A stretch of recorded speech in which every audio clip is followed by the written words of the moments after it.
Well, good evening and welcome to my garden here in North London. It's a lovely evening and I thought I'd come outside to do this special edition of Still the Show, P365's vodcast. And tonight I'm joined by Gareth Sullivan, as usual, as part of our team. But more importantly, a couple of special guests have joined us from Kent in the shape of Dean and Jason. I almost forgot your name there, Jason. How did that happen? It's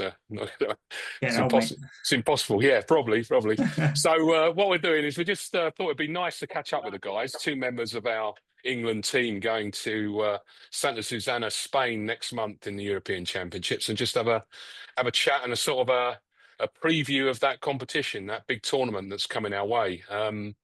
So, without more ado, I think why don't you start off, Gareth? Get the ball rolling and see what the guys have got to say. What do you think? Yeah, sounds good to me. Jay and Dean. So, basically, want to know a bit of background about yourselves. Obviously, myself and Martin know you well, but some of our viewers aren't from the UK or don't know of you. So, just roughly, how you got into petanque? I'll start. It's been longer for me, I guess.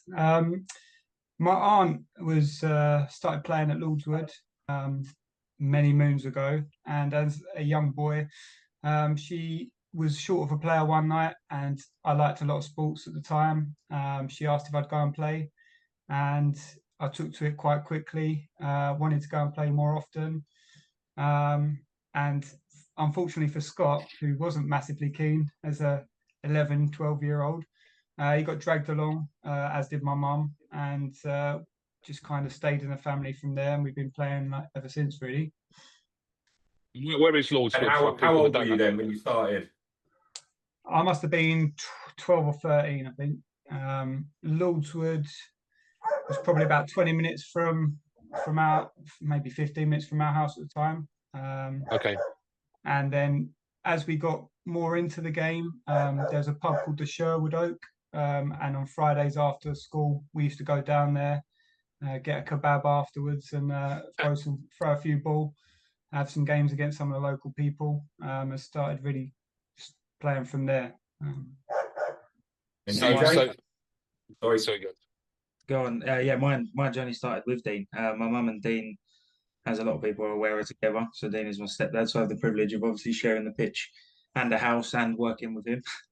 So we don't ever get a break from each other. But it was one time I got a message from Mum saying, "Oh, did you want to go and watch Dean play petanque? He wants you to come and watch." And I said, "What's that?" And she said, "Oh, it's like the French version of bowls."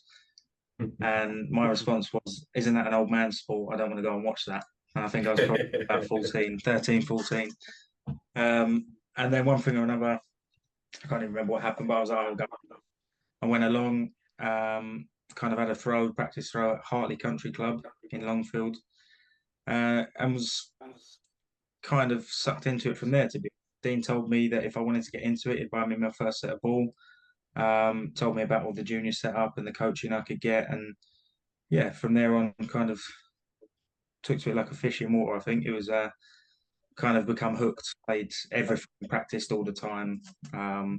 Pretty much spent my entire adult life designated petanque, which a lot of people would say I'm quite lucky to come into the family I did. Obviously, Scott playing at the top level, Dean, Faye, Steve, all their friends, Roland, Kev Spillett, Tracy, all of those people. There's many I haven't mentioned as well, that have given me advice, played with me and stuff, that have helped me get to the level I'm at now. And obviously meeting some good friends, you guys. I mean, one of the things, Jason, that's always struck me about young players, right, is the importance of having mentors, right? Having people that are alongside you all the time. And some of the best players that I've seen come through our youth ranks, I'm thinking about players that I know for years, like in Chiltern region, they always had that mentor. They always had someone at their side, you know, helping them grow in the game. And I think without that, you know, people often are not as successful as they could be. And sometimes I feel that some of our juniors are a bit isolated from mentors. You're fortunate because you had some great mentors and people backing you, but not all of our juniors have that. And if we were able to sort of spread the mentorship a bit more, I think we'd do even better with our young players. I mean, what do you think about that? I think, yeah, definitely. I started to work with Tegan Finley as Kent Junior. The problem is that when you're playing at the top level, it's really difficult to kind of spread your time. You're trying to play in your team as much as you can and trying to get that consistency. So there's very little time to go out and spend time working with the younger players.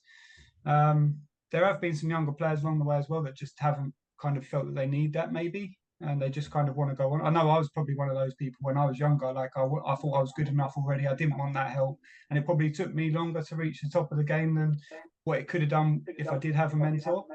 With Jay, I think he was really lucky because we didn't throw him into the first team straight away. He didn't get to come and play with me and Scott straight away. He was around us and he was playing and practicing with us, but he had to earn the right to come up and keep on working on his game. And he practiced and he played in the Division 2 team first in the league. He didn't even get to come and play in the league with our team until we believed he was ready and his head was in the right spot.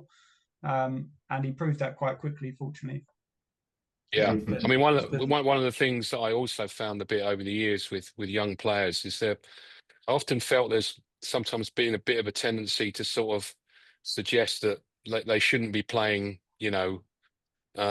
against seniors, because it might demoralise them getting beaten, this sort of stuff. And I've always felt that, I mean, you've got to go about it the right way and find the right time to do it. But I think, younger players, certainly playing in league matches and then beyond that, going into, higher level competitions, it works in their favour. And if you look this year, I've seen quite a few juniors, like the girls out in the women's SSC, for example. I was just about to say the girls this year, I think, has proved that point, really, haven't they? They've gone out onto the SSCs. I think they beat Sarah in the SSCs, if I remember rightly, and then they've just gone and been the first all-female team to win the junior triple. So I think playing against adults, people say, oh, but they get beaten, it's demoralising. But then you set yourself goals. Last year I got beaten to 3, so this year I'm going to get beat. I'm going to try and score 7 and work your way up. I think. Yeah, and I think most people. I know I've seen Jay do it. I've seen Dean do it when they've played it, and people like Scott, Sean Prendergast, I know has done it, and that when they've played juniors and juniors approached them afterwards for bits of advice and stuff like that. These aren't the sort of boys that will just see you later, I've beaten you, I'm doing one sort of thing. They will spend time with them. So I think that's important. There's no shame in getting beaten. You just got to use it as a learning experience, haven't you? Yeah, that's one thing I went through as a junior. I think the pool of players that I was around, as Dean said, I practiced them a lot. And I remember playing against people like Roland Scott, Dean, and even Steve Golder and stuff. And I'd play against them in singles and I'd struggle to get a point. And then I would get 2 or 3 points, and then I would get sort of 5 points, 7 points, and then it comes to the first time you beat them, and then all of a sudden you feel like, oh, it's not actually impossible. Like, it's definitely doable. And now they're lucky to get a point against you. Yeah, I think it's the tables have turned, Jason. That's what it's like now, mate. I owe a lot to a lot of people, but one thing I think also is like kind of having a mentor is great. It's a fantastic idea. I think when I first started, I used to message Roland a lot about playing competitions, and he would say in the message, "Oh, I think I'm already playing that," and then go off and message someone like Matt Horrigan to ask to play, so he didn't have to play with me because I wasn't quite at the level, but he didn't quite know how to say no. And then after a little bit of time, as I say, I started asking him. We played some things, and again, it's kind of earning my spot as a senior player. And as an elite player, I think that word kind of gets tossed around. But I think, there are a few players in this country that have been at the top of the game for a number of years, and Roland's one of them, and Scott's one of them. And I think, it was good for me to kind of play against those, practice against those, and kind of, as I say, earn my spot into being a group.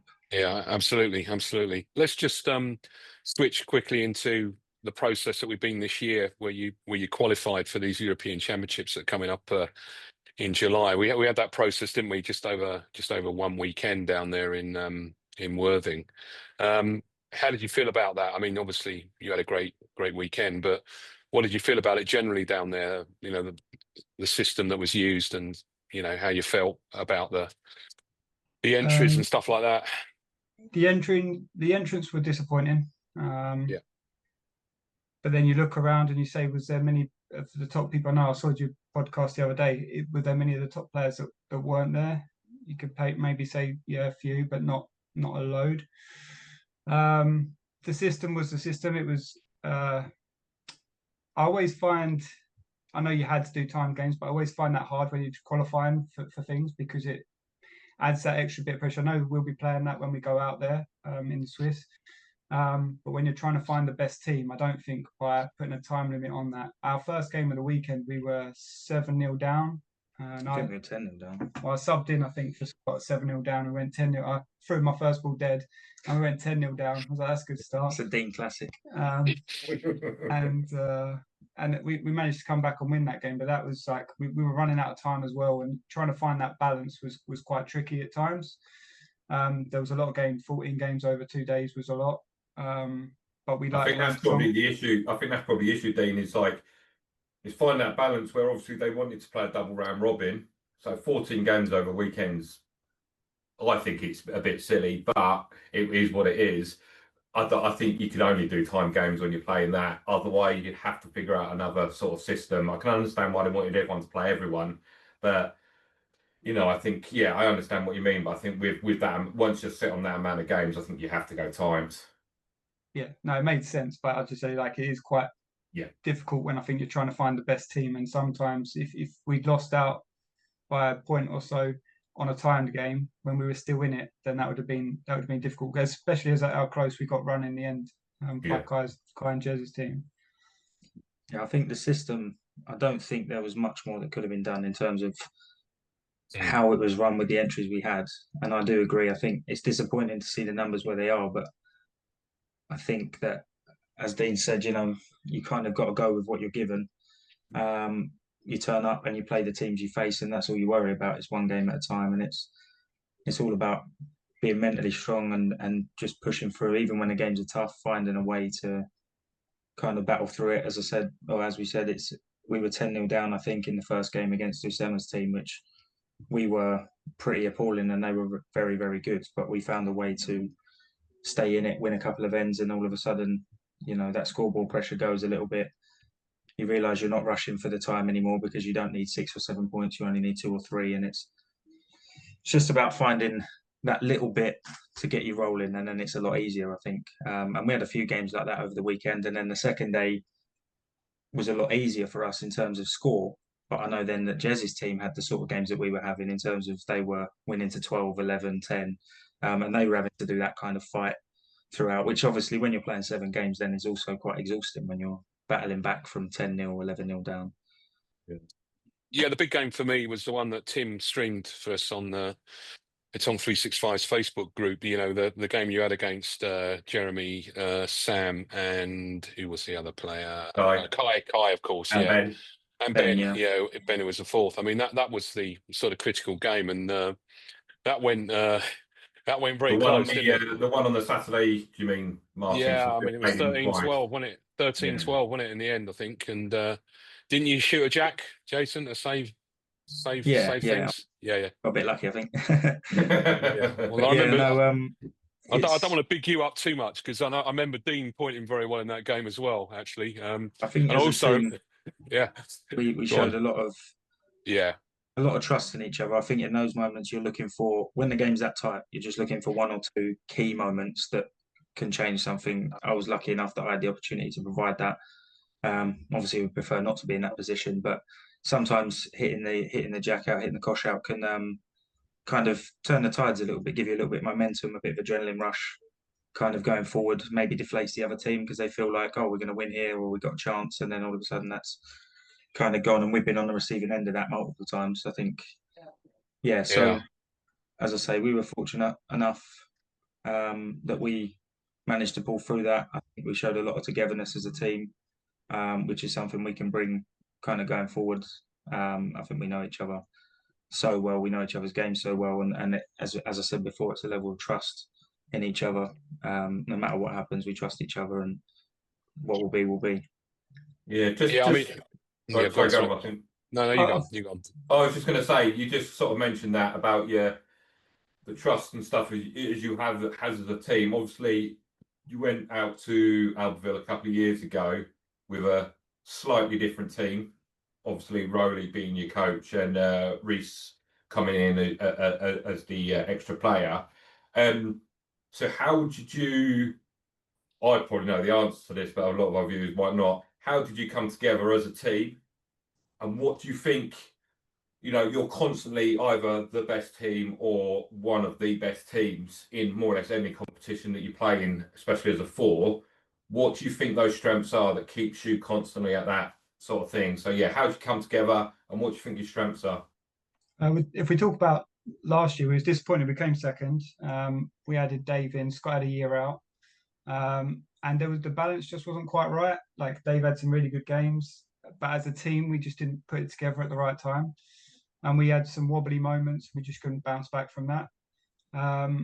When Scott said he'd be happy to come back and play this year, I think he's the glue, really. He's a big part of that. He's so calm in those situations. He makes the changes when we're going, what should we do? He just says, right, this is what we're doing. The first game, just for the people that don't know, Dean, yeah, explain who Scott is. Scott's my brother. He's been around. He's been to multiple World Championships and European Championships. He's been there as an espoir. He's come up through the game, and he's just so consistent with his game and then with his tactics as well. And when Scott's in the team as well, and Roland's in the team, I don't have to think about anything. I just think about my game. I'm worried about what I have to do. They just call. They say, right, point here, do this, do that, and I don't have to think about anything. Last year was a bit more difficult, and I had to try and help out and support the team a little bit more, and it just wasn't the right thing for us at the time. But I'd say, like, this year, like the first game, I sat out the first game because Scott hadn't played very much, and I thought we'd just give him a start off, see how he's feeling. And he at 7-0 down, he said, right, we're changing now. Like, we're not leaving it another end. We're not making any, like, I'm not playing badly, but I'm not having the rub. I'm not getting the great bounces. And we changed it that end. And even though we lost 3 points, we won that game, fortunately. And every time we needed to make a change, he would be the one to say, right, I think we should do this. And we just did it. It was no questions. We didn't go, oh, are you sure about that?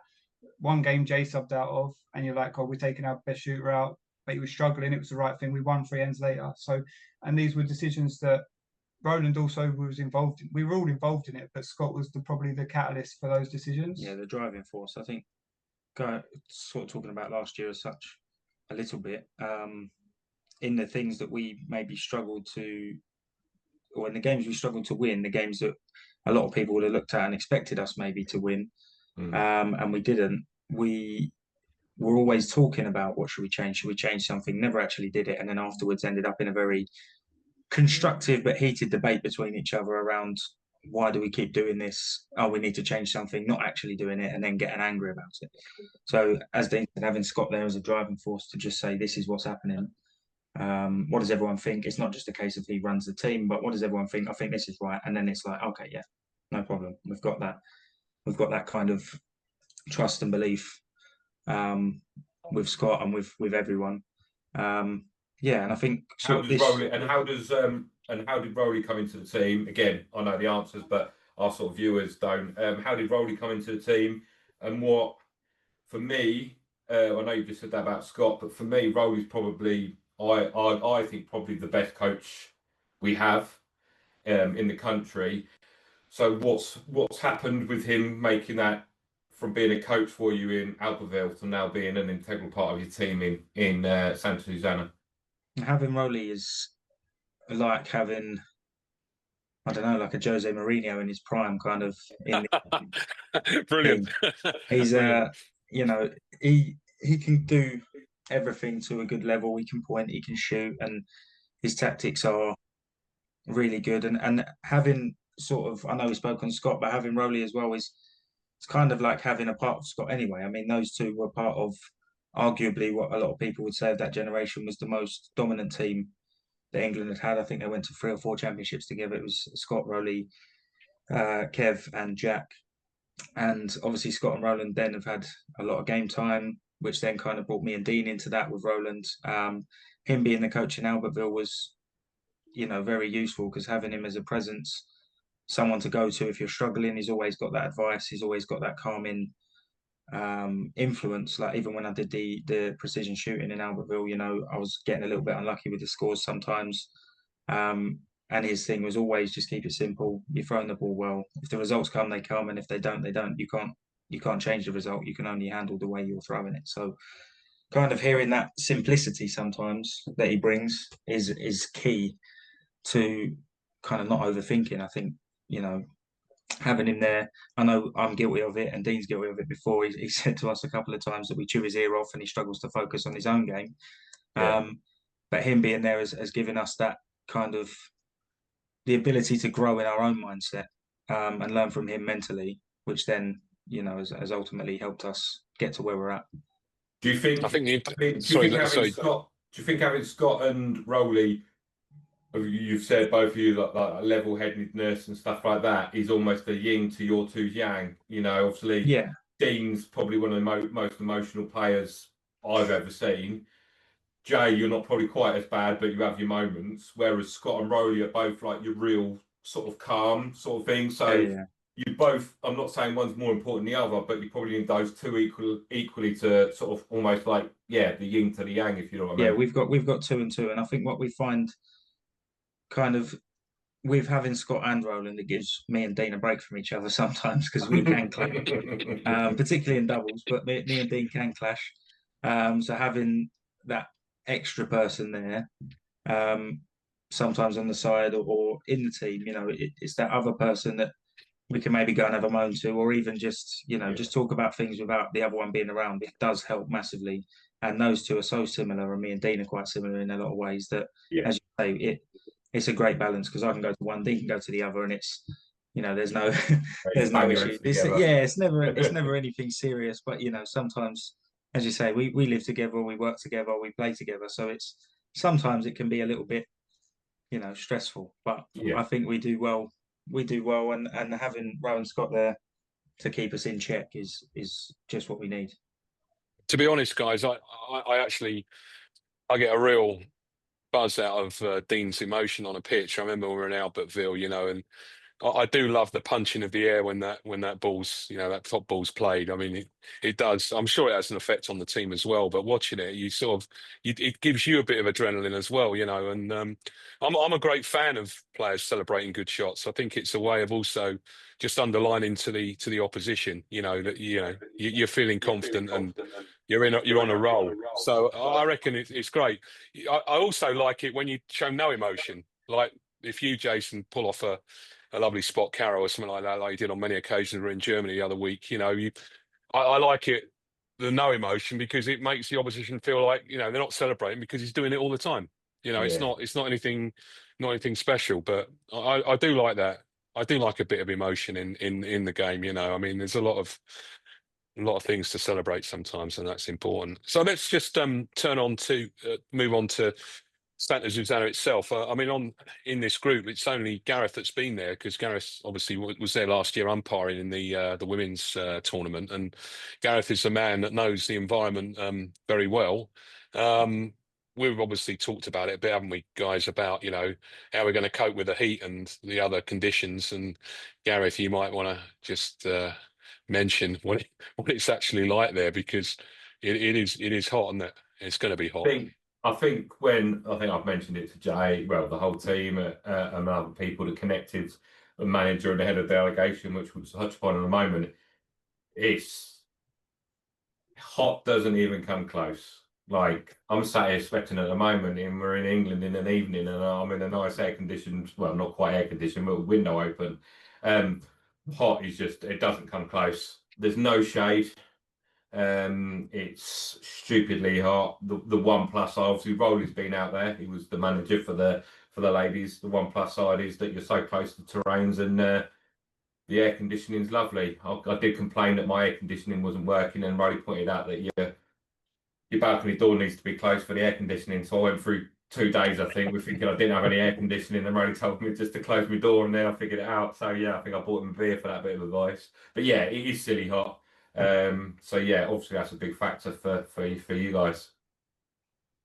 Yeah, I mean, what do you think how you're gonna cope with that, guys? I mean, plenty of water in it, and Plenty of water. I think managing the rest time, the downtime is massively key. Me, as Gareth said, he's sweating. I'm literally sitting here wiping my forehead. We're in a spare room where the boiler is, and it is roasting in here. So I've got experience of playing in superheat in Spain and stuff before, and it wasn't pretty. But yeah, I think as I said, managing the downtime, trying to stay out of the sun when you can, keep the shade, keep your fluids up, keep the energy up, is probably all we can do. And just make sure that we're in the best state possible to perform at the best level we can. I'm not and then sure. we've got this. So we got this siesta, haven't we, in the program that we've seen between 1 and 5. So you're not going to be out in the worst of it probably, but it's still going to be hot on it from sort of the minute you get out on the pitch, particularly around midday, I'd imagine, when the sun's proper overhead. I'm not sure what they're going to do this year, but when I was out there last year, all the teams got given, all the players got given like one of these metal thermos sort of keep cool bottles, and there was quite a lot of refrigerated water stations so around the terrain. So obviously that's great that they provide that, and maybe a bit more shade this year. And what about the pitches themselves, Gareth? I mean, what's the guys looking forward to? Is it rough? Well, I remember a certain Martin Hughes saying that they look quite easy when we were out there. Yeah, I did. Yeah, true. They're not. They're very deceiving. It's I think it'll really suit Dean's game. I think it'll take a good, that high lob that Dean plays. I think it'll suit it very well. They're not, obviously they may well change them, but they're not stony as such. But there is definitely hard spots where you will get kicks. But because they're played on, I think it's the opposite sort of like to most of the trains that these guys play on at these big competitions.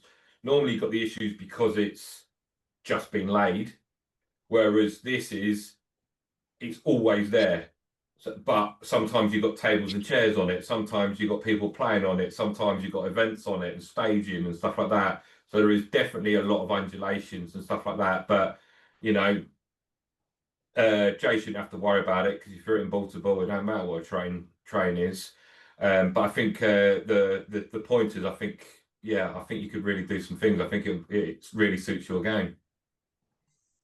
Good. And I mean, it's always sort of an issue in it when you're going into tournaments and you start thinking about, what are our targets, what we're hoping to achieve, and last time in Albertville, we had a great tournament, didn't we? I mean, that was a really enjoyable tournament, and we just got shaded out by a very good Swedish team, didn't we, at the end there?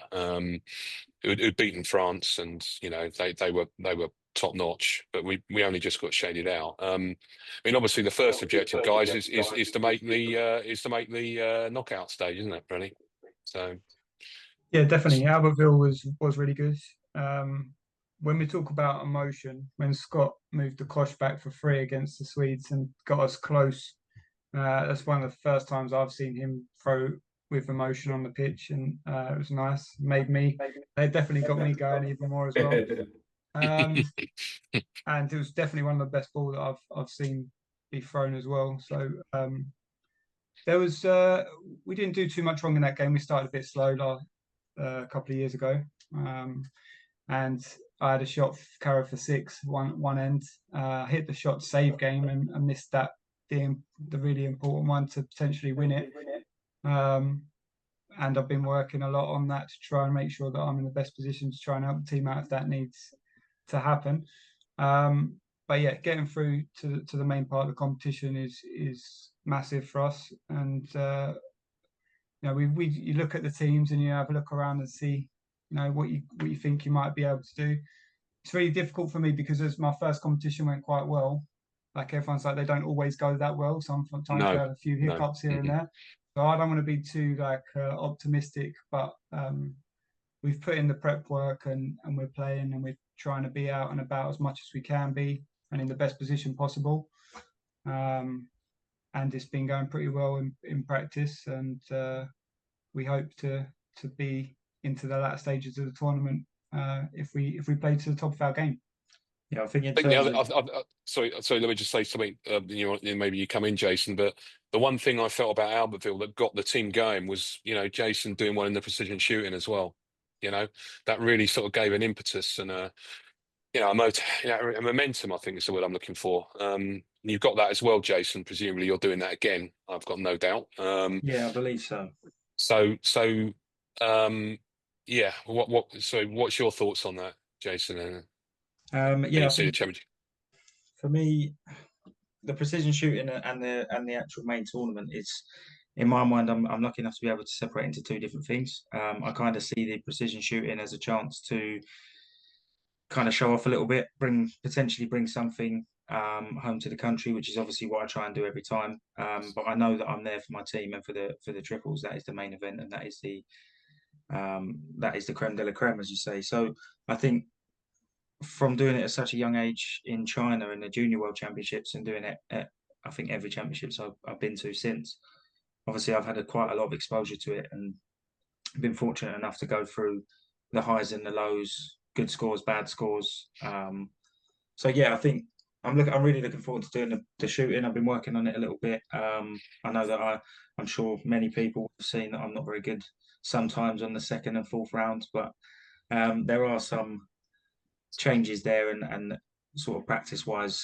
things are going pretty well. But for the triples, going back to the goals and objectives, I think, as I said before, it's the same as the qualifiers. It's taking every game as it comes and showing that Martin's favourite saying from Albertville was that proving that we're not tourists, that the English can play, which we had a nice conversation with some players in Germany about. A lot of people don't believe that English players can play, and I think that comes from, like, the only way of breaking that barrier is going abroad and sort of for your prep. That's the best thing you can do when possible. Go into different countries, playing against top players, with top players, is massively beneficial before anything.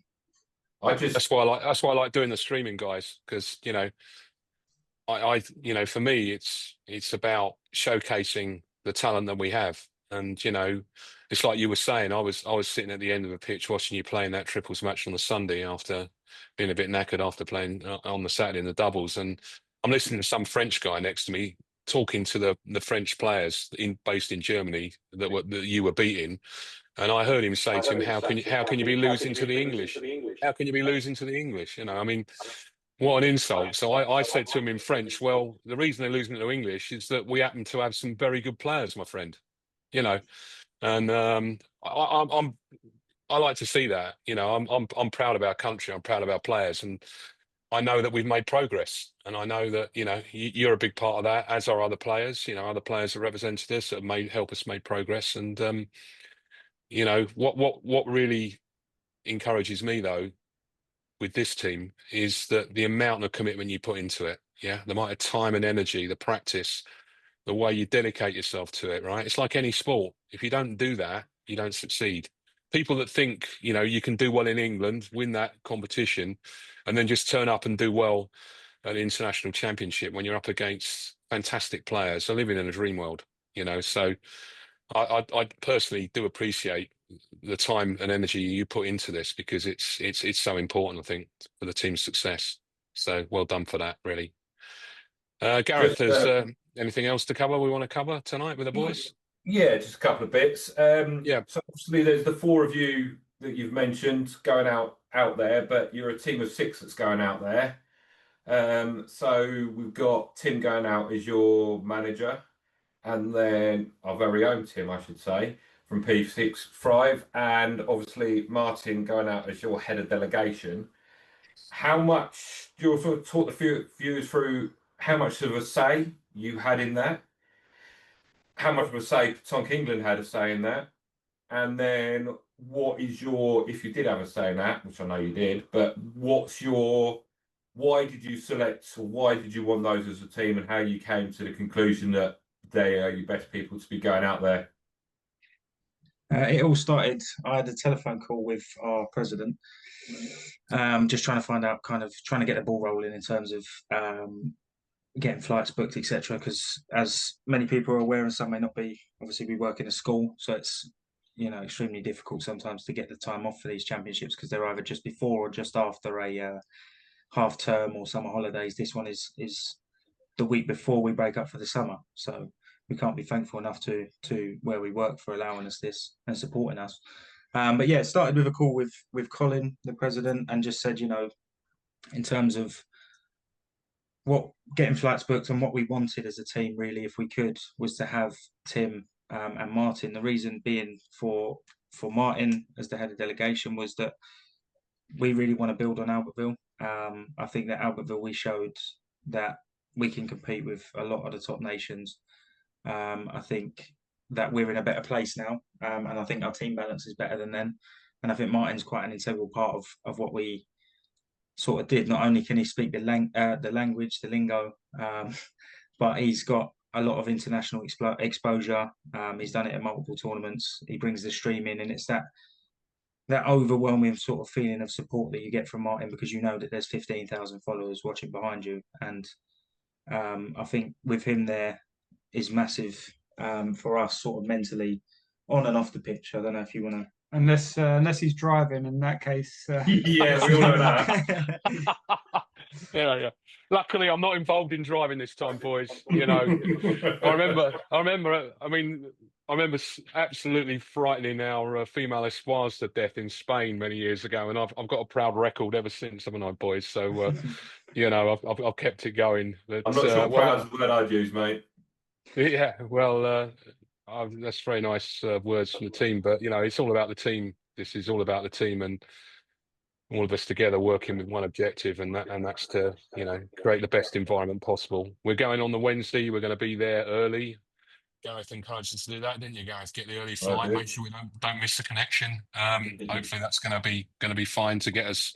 It's about an hour and a half, isn't it? I think from just over an hour, near as damn it an hour.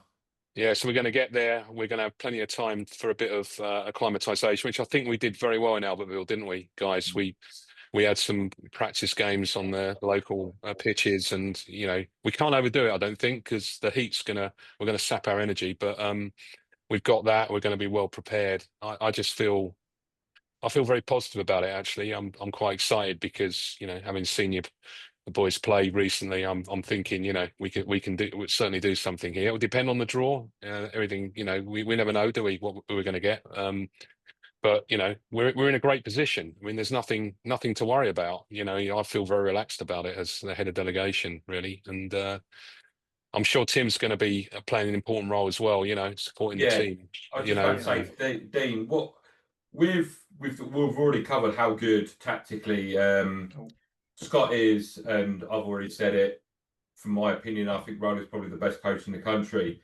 So how do you coach the coach? Almost like you got a team manager going out there. What was your thinking regarding Tim going out there?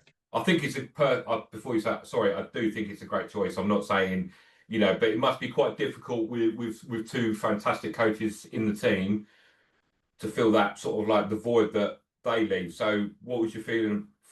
How did you come to the team to come to the decision to get Tim out there as your manager? I think Tim, other than maybe Martin, watches us more than anyone else play. He's in Kent, so he sees us with like local competitions. He travels, so he sees us in any kind of competition as well, really. Obviously, we beat him and knock him out early, and then he watches us continues the rest of the day. No, but he's a calming influence. When he's not playing the game, he's a calming influence.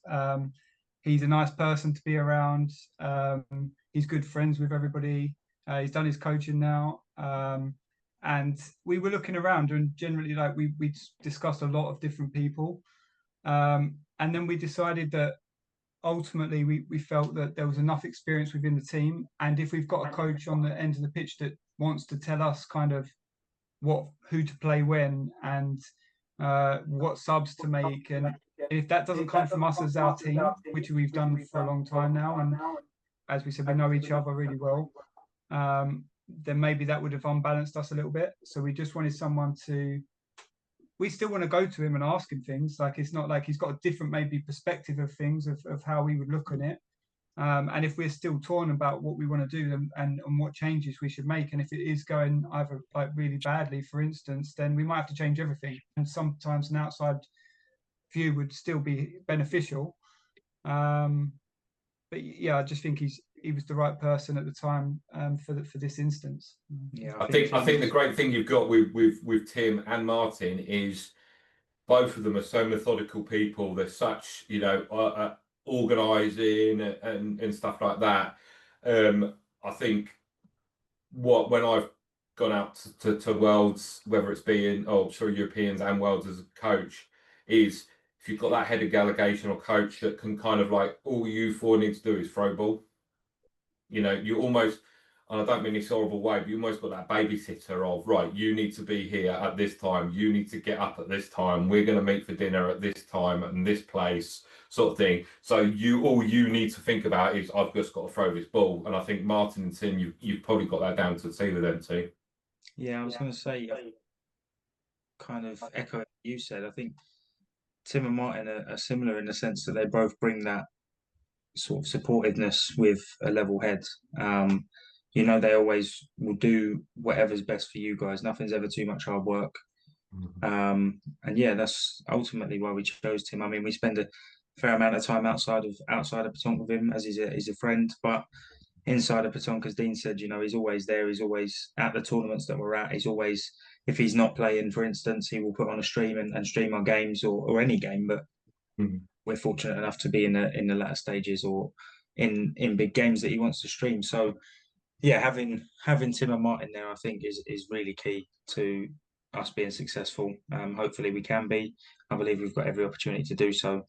And it's not, a lot of people see it as a team of 4, but as you said, it is a team of 6. I think us 6 people will all 7. Well, 7, yeah, we haven't even mentioned you, Gareth. Yeah. You're out there, and I know that. I'm impartial when I'm there. All of your measures will be fair, and I'm not going to get any cards for travelling or sweeping.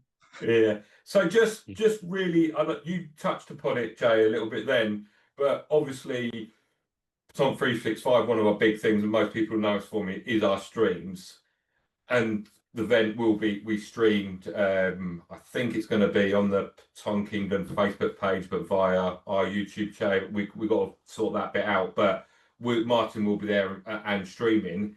How important to you guys is it that not only, I don't know what you've got going this time, but obviously in Albertville you had parents and wives and girlfriends and Kai and people like that, good friends out there supporting you in person, and obviously Martin and myself there as well.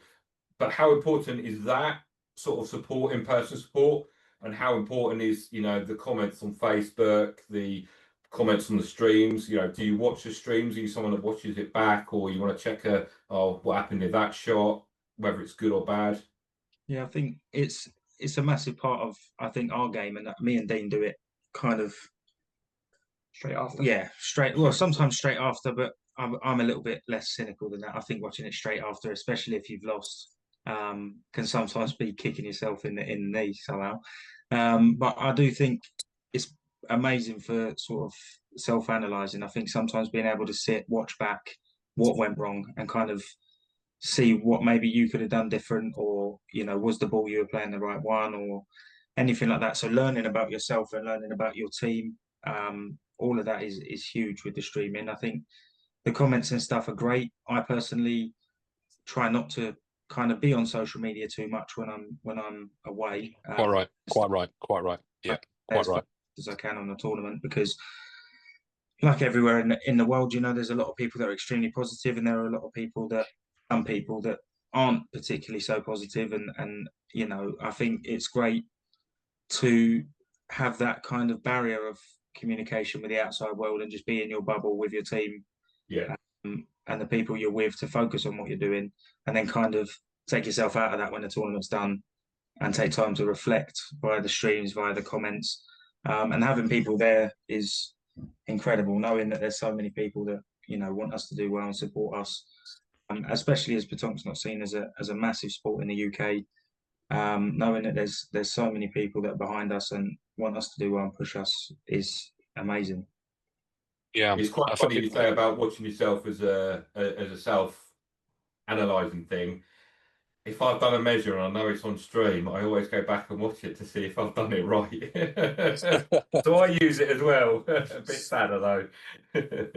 If I had my way, guys, I'd take your phones away while you're out there. Yeah, but that's a bit extreme, you know, because it's just distractions, but you don't really need to do that with you guys, because I always feel that, you know, you're always very focused on the task in hand, you know, and you know not to get distracted by stuff like that. But I have seen other players, you know, get distracted by that, like overnight reading stuff, and next morning, oh, did you see what so and so said? You know, it's not important. It's really not important that. Just focus on the competition. So I think we probably covered just about everything we needed to tonight, guys. Maybe with one exception, and that's let's talk about the food, yeah? Because when we were in Albertville, we had to nip out to Burger King a couple of times, didn't we? And Dean's horrific choice of the Chinese, that was.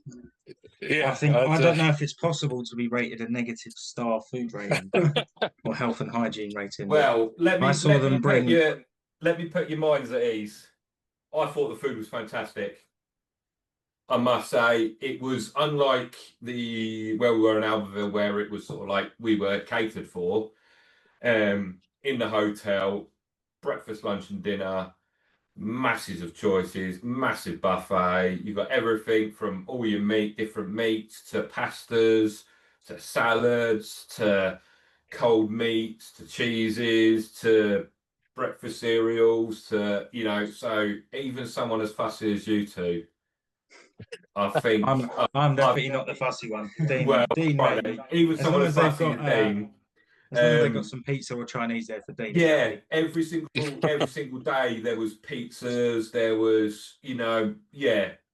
Each night kind of maybe had a theme. But if you didn't like the theme, they still had loads of like salads and cold meats and chicken breasts and stuff like that. I think you're making me feel hungry, Gareth, to be honest, you know. And no, I think I said it in our stream. You know, venue was great. The transfer was great. The food was great. Room was great. So nothing to worry about, basically. Lovely little bar next door for maybe a bit of a tipple for in the evening. Yeah, it's a really good venue, and I think, yeah, not only will you enjoy it as a team, I think you've got no worries about food, and I think you'll thrive out there. I think you'll do really well. So do I. Well, let's bring matters to a close, guys. Thanks so much for your time. We do appreciate you coming on here, and it's great to introduce you to a wider audience as well, for those that don't know you. So thanks very much. And I'm greatly looking forward to this trip, and I'll be obviously catching up with you guys soon. So thanks very much. Thanks. Bye. See you later.